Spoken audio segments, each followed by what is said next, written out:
Literally, your full-time job is to design skate parks? Yes. That's what you do every day? Yes.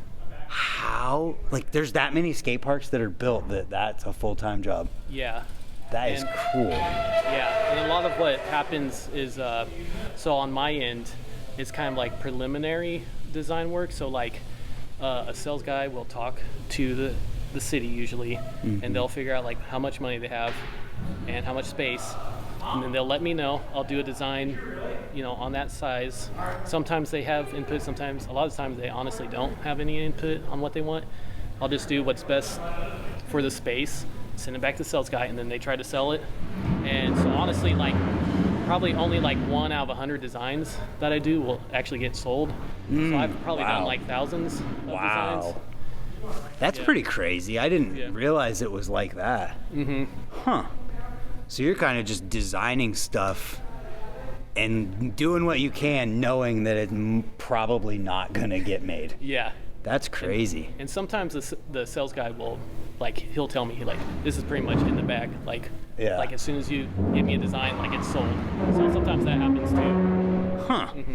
Wow. And so Chuck was telling me earlier that it's kind of unique, this situation that we had with Orville Skate Park, because if anybody who's watching this doesn't know or doesn't remember, we had pretty much all of the say with Orville Skate Park. The city came to us and we had a fundraising event. Sorry, they're moving the spine. That's the noise you're hearing. But there was a fundraising event where we had 2 preliminary designs, which you probably made, and then everyone at the meeting and the event kind of just like wrote their name on the design that they liked the most. Then we had smaller pieces of paper where we could kind of just draw on them and make what we wanted. Then those notes got sent back, I'm sure, to Chuck. Yeah, probably. And then there was another design that came out of that, which then I ended up on an email chain, and I was like, we should change this, and this. Everybody else was like, yes. And then you kind of did it, and like that's the park we ended up with, which is crazy to me. Yeah, it's funny because that email chain I was included in, which honestly I'm not even included in many email chains through with the sales guys in the city and people. I pretty much rely solely on sales guys most of the time, but they include me on this email chain, which is great because I was looking and I saw Brandt's name in the email. I was like, no way. Yeah. So I've never talked to Brandt before, but I know I know who Brandt is. Yeah. So I emailed him separately, and we're going back and forth, like making sure the skate park's dialed. Yeah, we're like widen the spine. Yeah. Make sure the A-frames, like we switched the spine in the A-frame side so it would line up better with the heights of the ramps that it was with, and just a bunch of little stuff like that, like taking out the little stairs on the pyramid and the one rail that like. Which I was totally happy with that because like stairs are one of the number one requested. Yeah. Even though like. For me, it's like, well, if you want stairs, there's probably stair set somewhere around town. You can Also, if you want to jump down something flat, just go over the transition and it's the same. Yeah. Like you don't need stairs to go over the same exact thing. If you hop over a quarter to flat, you're doing the same exact thing as a stair set. Yeah. So when he said to remove the stairs and just have it a wide wedge, bank. Yeah. I was like done. Like I would love to ride that. Like. Myself, just a nice wide wedge, flat wedge type setup. And then having the spine be as wide as it was. So it's just crazy for me to hear you say that like that is unique in the process. Yeah. To where like you don't normally have interaction with the people who are helping with the stuff and all of that. And you said it's kind of rare for them to even like change stuff up or have that kind of say. Yeah. Which is wild to hear that. Like, how do we encourage, and it's really just up to the people to go to the city when the skate park's being built, really, right? Yeah, and honestly, so from experience, my hometown in Kansas, they were talking about getting a skate park. And I went there. I usually don't go to meetings personally, but since this is my hometown, I went with a sales guy, and one kid showed up. Wow, and he didn't say a word either. He could have had all the say in the world. And I was just like, it's like, okay, well, I guess I'll just do what I think would be cool. Yeah. And Yeah, that's wild. Because like we were part of another skate park being built, and it was a Spawn Ranch park, and we kind of just had 2 different designs to pick from. Yeah. And we could have changed stuff, but it was like everybody kind of just liked the one design, and we didn't really go any further than that. We're just like, that one, build that. So I would say, like, we got really lucky, one, with Orville being as cool as it was, with the city council members just being like, hey, man, like, this is your guys' thing. You should be the ones who build it. And then, I don't know, the suggestions that were given, everybody was on board with, and we kind of just went from there. So it's kind of wild. So, like, when you're building something, what are your considerations when you're designing it? I'd say, so, like, a lot of the time the budgets I get aren't super high, at least for skate parks. Like, it'll sound high to, like, the normal person. Like, they'll be like, oh, $50,000, that's a lot of money. But in a skate park, like, that doesn't go very far. Right. But so a lot of time I'll get, budgets around that. And I'll just make sure, like, I know, just, I've been riding for, like, probably 25 years. I used to skateboard, like, a couple years before riding. And I just kind of, I mean, I've been at so many skate parks over the years, and I just see what people like. So I know, like, you got to have your staples, like a grind box manual pad, like grind rail, things like that. And so I just try to get them at least, like, if it's a smaller budget, like, at least get, like, some staple items in the skate park. That's interesting. So it's like, what programs are used to design skate parks? We actually use SketchUp, Google SketchUp. I've heard, Wessel, I think he even uses SketchUp too. Oh, yeah. Yeah. Yeah, and we actually used to use a program called 3ds Max, and it was, like, really intense. Honestly, it's way more program than we ever needed, but for whatever reason, that's what they started out with before I started working there. And just like a couple years ago, we switched to SketchUp, which actually, like, honestly works way better for what we do. And it's been fun. I'll do the 3D design in SketchUp. I'll create renderings for it, like, and make basically poster images, which is like what you guys would see in your meeting, and you circle, like, I like this, or, like, cross out, like, I don't like that. But yeah, that's really cool. And for anyone who's listening, SketchUp used to be free. Is it still free? I think there still is a free version. So you could literally, like, if this is something that interests you, you could learn how to do this for yourself, and, like, you could design skate parks, and who knows where it goes from there. No, seriously, because I didn't go to school for it, and it's, if you just dabble with it and, just mess around, start having fun, because it is fun to do, and you get good at it, you can take, kind of build your own portfolio and take it to, like, a company. Like, I work for American Ramp Company. You can take it just any number company and be like, hey, I'd like to be a designer, and, like, here's what I can do. Yeah. And there's a good chance, like, because, like I said, I didn't even go to school for it. I just asked for a job at American Ramp Company because it's in my city that I live in. And they were like, yeah, we need extra help in the design department. So they just trained me for, like, a month. Wow, that's cool. And I was just like, yeah, this is cool. It was actually, like, pretty easy to get into. Wow. And, like, even if you weren't to get a job in the skate park industry, using riding, skating, whatever you do, to be a motivator to, like, oh, I want to learn how to design a skate park, gives you design skills in programs that people use every day for other things. So you're building a skill that you could use in a ton of other things that came from BMX skating, whatever it is, and designing skateboards, which is awesome. Yeah. So, like, how did you get into that? Like, did you just start designing skate parks or something? Yeah, so pretty much I went to school for graphic design. Okay. I was trying to find work. It was really hard to find work in graphic design, and I just hit up, honestly, the president of ARC, because he's a skateboard, like, he doesn't skate as much anymore, but he skateboards. I just known him at the skate park and stuff. I just hit him up. I'm like, hey, got any openings? Like, so I honestly just I was gonna work whatever, like, opening they had. If it was, like, in manufacturing or something, I was just gonna do it. I was like, I just want to be part of a skate park company because that seems cool. Yeah. And they just happened to put me in the design department, and that's how but I think my background in, like, graphic design did help a little bit. Just having some basic knowledge of, like, I don't know, just how things would look, I don't know, good, like. Yeah. Just design sense. Yeah.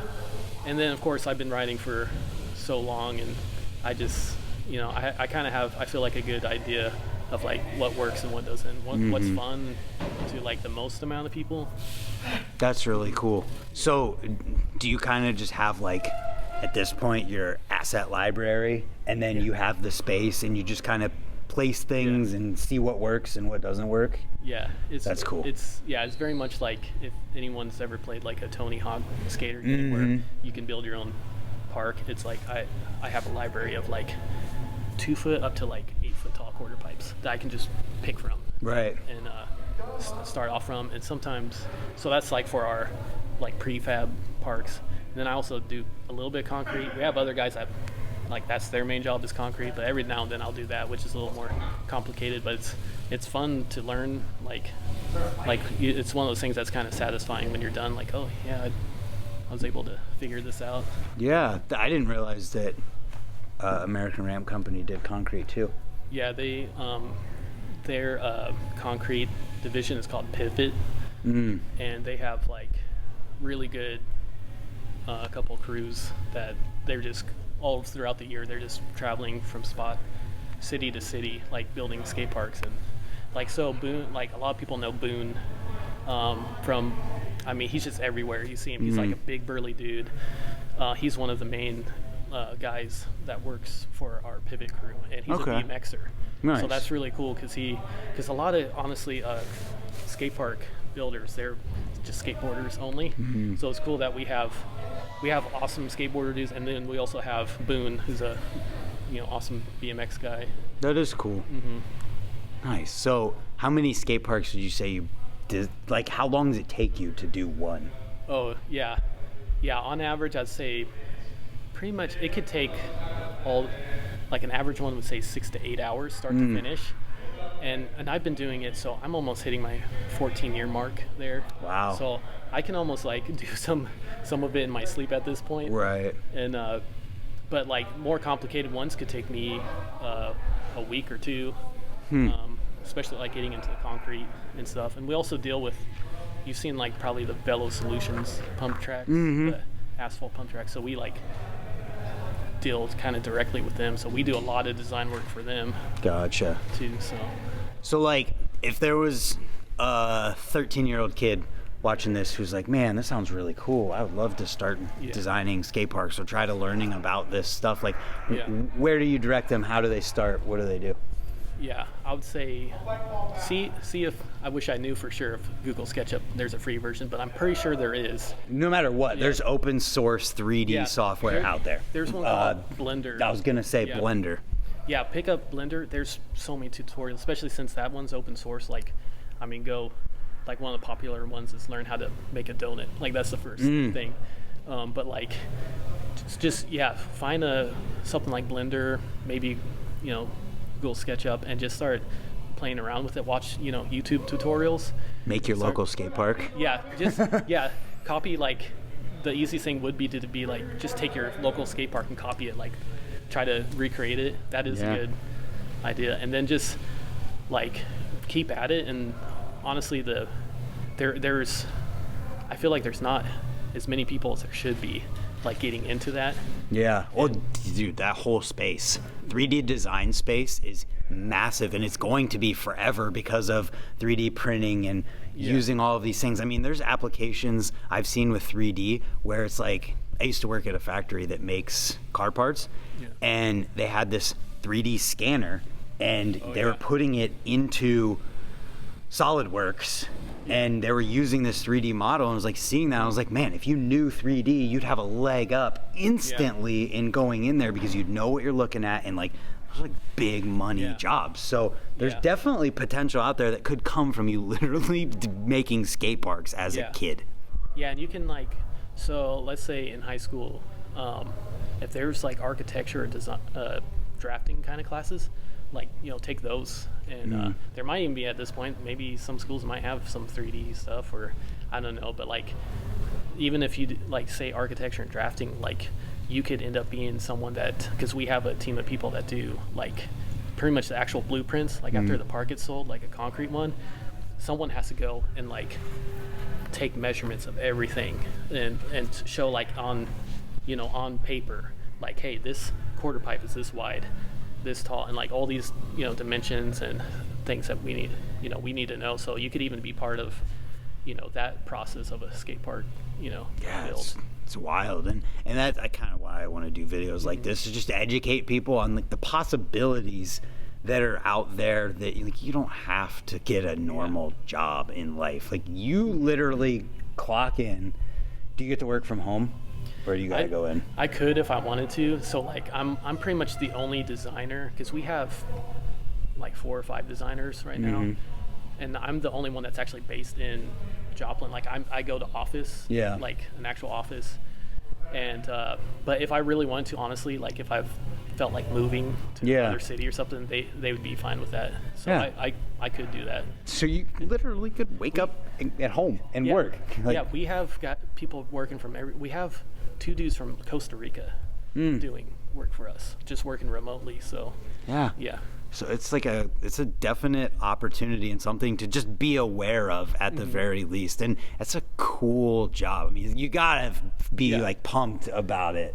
Yeah, it's one that the first probably 5 years working there, when someone asked me what I did for a living, I'm almost like shy about it, because I'm like, it feels so weird to be like, I'm a skate park designer. Like it's like to say that like my job was that cool. Like I'm not some, I don't know, I don't want to trash any other jobs, like accountant. Well, just or, whatever. I mean, like, there's a lot of jobs out there that people don't like. Or just it could be a great job, but you don't like it. Yeah, and it's like, and like I said, I'm about to hit 14 years there, and I still like doing it. Yeah. And I'm kind of like switching up a little bit, like with some things. Like they're just like, hey, you want to learn how to do construction documents, which is what I was talking about earlier, like the blueprints for like the builders themselves. Yeah. And so like, I don't know, it's definitely, it's crazy. It's gone by pretty quickly, and I still enjoy it. Like it's cool to. Yeah, it is cool to tell people like, hey, I work for a skate park company. Right. And I do designs every day, basically. That's so cool. So like, are there any real challenges to what you're doing other than just what you have to work with? Yeah, I'd say sometimes I don't get as much information as I could really need. So there'll be times like I'll do a design and they'll come back and be like, oh, you need to change the size of the pad or whatever. Okay. Like we don't have that much space, or like, oh, actually, sorry, the budget's this much less or that much more, and like, okay, so I have to redo again. But that's not a huge deal. And the only like times where it's like a little difficult, like for me, I don't know, just like mentally, like because I want to create, like, for everyone I work with, like I want to be proud basically of the skate park, and I want people to have fun on it. And sometimes cities will, like a city person who hasn't touched a skateboard will be like, I want to see this changed, and I want this, and it just doesn't make sense. Yeah. But since no one else is like there to, like, if they don't have a group of skaters and bikers to tell them like otherwise, and you kind of just have to then. Yeah, that sucks, because we've all seen those skate parks where it's like, who did this? No. That's a good thing to bring up, because there, over the years there's been, like, especially like prefab parks, they get sometimes a bad rap. Yeah. And it's like, if it was a bad design, I guarantee you it's because the city, that's exactly what the city told us to do. Yeah. And they were like, it's either this or nothing. So that's crazy. Keep that in mind if you're ever at a park and you're like, what's going on here? And it's like, well, it might be because this the city didn't give us good input. Well, you just think about the psychology of a person. There's people who like to think they know, or they look at something like, oh, it's a skate park, like this will be cool, let's do this, and like in reality it might not be. So I always use my local skate park, not the one that you did, but the Lip Lords Park, Worcester Skate Park, because it is 4-foot and 3-foot ramps, but the setup for it is so good that like you can learn jumping tricks, you can learn grind tricks, you can learn lip tricks, you can do anything you could want to do at this skate park, and it's literally just prefab woodward park. So I mean, that's kind of the goal that I went into looking at the Orville skate park. So like I do think it's important for us to mention what you just said. Like it's not it's sometimes your city and you should go to them and be like, hey, what did you do? And I should say that's like that doesn't happen a whole lot like that scenario, but it has over the years here and there. But yeah, it's definitely important to, like, if you know that your city's looking at building a skate park, like try to join, like just show up to the city meetings too. Like we did that with our local park in Joplin. We just show up. I didn't even have to say anything. We just show up, just show your presence too, and like just to even get the funding part of it, you know. And if there's try to see if you can't, like, you know, get together with the city rec people, and they're usually really cool, nice people too. And this, you know, whoever your rec person is for your city, and just be like, hey, we want to be involved with this, and just show up. Just show up, because if you get a skate park that you don't like and you didn't show up, then you can never complain, because you could have been there. It's that simple, and it's not hard to do. Like all you gotta do is be there. Just be present. So a lot of good information there, and I think it's just a cool conversation to have, and like to meet the guy who I worked with to help like design the skate park that's right there now and real. It's just cool. So I appreciate you taking the time to talk to me, and like, I don't know, if you got an American Ramp Company skate park local to you, then it's cool that he might have been the one that designed it. And I grew up riding a first generation ARC park. Like that's what my riding was consisted of, and it was just enough to like learn all the basics. And it was I had lots of fun on it, like many hours, you know, so. That's awesome. Heck yeah. And if you don't like your local park, don't crucify Chuck. It's not his fault. It's not his fault. Trust me, I'm trying as hard, like all of us designers, we're trying as hard as we can. I rode with this dude for a while today. He's not trying to make anything bad, I promise. So with that being said, Chuck told me earlier that he kind of devoided himself of social media and took him off. So you probably can't follow him anywhere, but is there anywhere, like anything that people can see your work or anything like that?